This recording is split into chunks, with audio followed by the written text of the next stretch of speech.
Welcome back! Akong nakita na gumawa nitong recipe na ito malas. Barang nito kasi kung mayroon tayo nito sa Pilipinas, pwede po natin gawin, no? So, ayan po yung patay. Ang tawag nilang patay po dito. So, ayan po siya, oh. So, parang ipil-ipil lang po yung amoy niya sa atin, diba? Yung amoy ng ipil-ipil, ganun lang din po yung amoy niya. So, as you can see guys, ayan, kinat ko na siya ng maliliit na ganyan. Ayan. Maraming sibuyas ay the more na masarap siya, guys. So, kailangan maraming sibuyas talaga. And, of course, hindi ko pa nailabas yung garlic natin. Garlic. And then, we can put also one tomato. So, syempre guys, hindi po matatawag na sambal kung wala tayong chili paste. Nabubulol tuloy ako. So guys, we cannot call sambal if we don't have a chili paste. So, ito yung ginawa kong chili paste po natin is yung blender na dry chili, guys. So, we need to speak English for now, guys, kasi itong recipe po na ito is kailangan alam din nila kung ano yung mga ingredients na kinuha ko or nilagay ko sa recipe nito. So, ito po ay mostly we can found this in a restaurant, Thai restaurant, or sa Singapore din. Oh yeah, we can find this any restaurant. And Singapore, Thailand, Malaysia. Hindi ko alam kung meron po dito sa parts ng Vietnam or Cambodia. Yeah. So, but anyway, I just share to this because I never seen this in the Philippines. So, maybe we have this kind of what we call this seed. Yeah, we call patay. So, and slave tayo dito, oy. So, yeah. Samahan niyo ako mga loves and I hope you will enjoy cook together with me. So, let's take it tuned. Yeah. Kita niyo ba ako mga loves? So, I start to heat the pan now. Ayan. So, dito tayo. Wow! Anyway, I can show you here guys because I have some stocks here. Ayan, yung dried chili. Yes, ayan.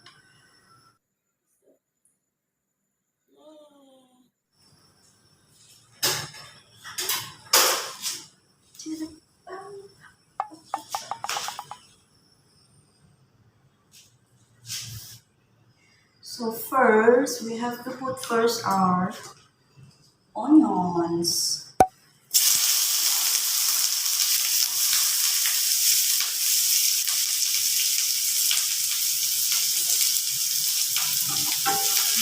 Dami pa po ng milk.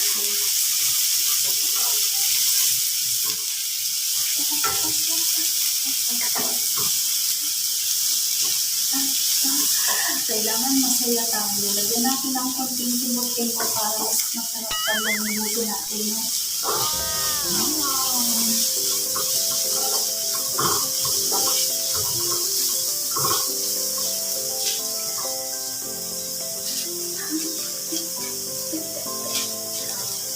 So we will fry until the aroma will come out or like a bit of golden brown. So we can add, after that we can add garlic paste. So I haven't cut my potato.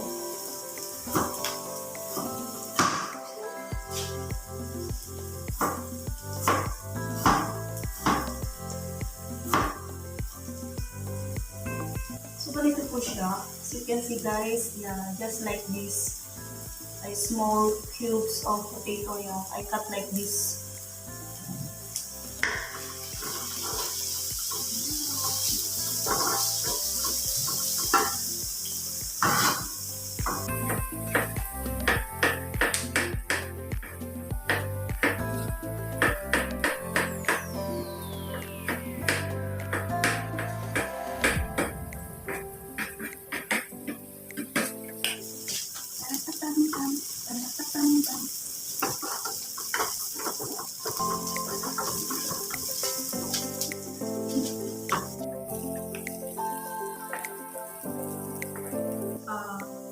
garlic paste. Yan.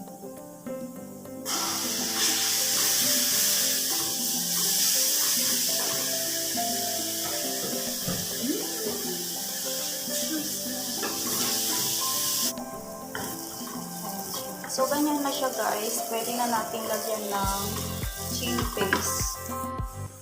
If you don't have a chili powder guys, so I have a chili powder here. So that the color of the sambal is like so nice guys. The color add like this guys. Chili paste. Really like spicy so maybe I mix like 4 spoon, 5 spoon of chili paste. Grabe ang ahang nito mga loves. Ganyan sa mga loves. So, lutuin ko muna yung chili paste and powder na nilagay natin. Then, ayan siya. Nag-start na siyang makikita mo like oily na siya a bit. Pero hindi po siya yan oily ha. And then, ayan, add ko na yung ano natin. Tomato. Slowly, I add a little bit of water. Then, pwede na natin ilagay yung potato. Then, this time, para sabay-sabay na maluto yung potato, and then the patay, we can add now the patay mga loves. Ayan. Silipon na ako. Yay! So, we add now the patay. Cover first. And now, what I'm gonna do is, I'm going to fry the bilis mga loves. So, separate, I fry first the bilis, then the last one is, we'll add on to the sambal. Okay?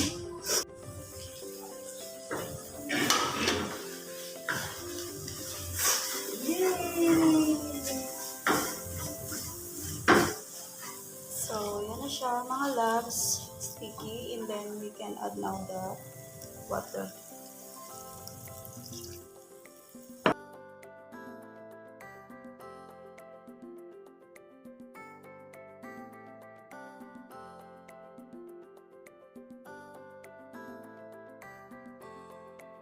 Wow! We are almost done mga loves. So, I know. Yay! Ang sarap ng bilis, oh. Crunchy pa siya mga loves. And now, wow!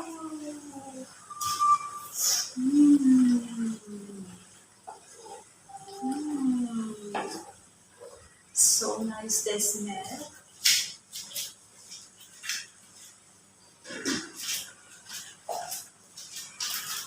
And now, kung hindi kayo gumagamit ng Ajinomoto mga loves, huwag na lang kayong magkamaingay. Kasi gumagamit po ako nito, and ilalagay na rin tayo ng salt at salt. Masyado muna tayo. Please.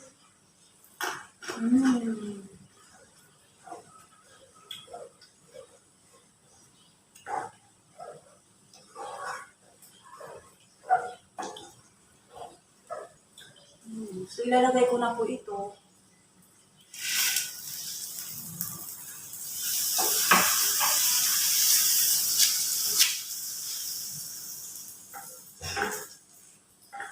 This is it. Ayan, luto na ang ating sambal.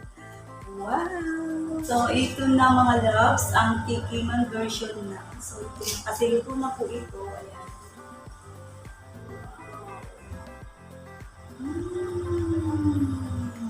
Titikman natin.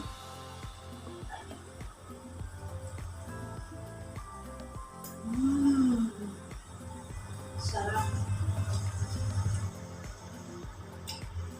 Sarap mo guys. Sarap.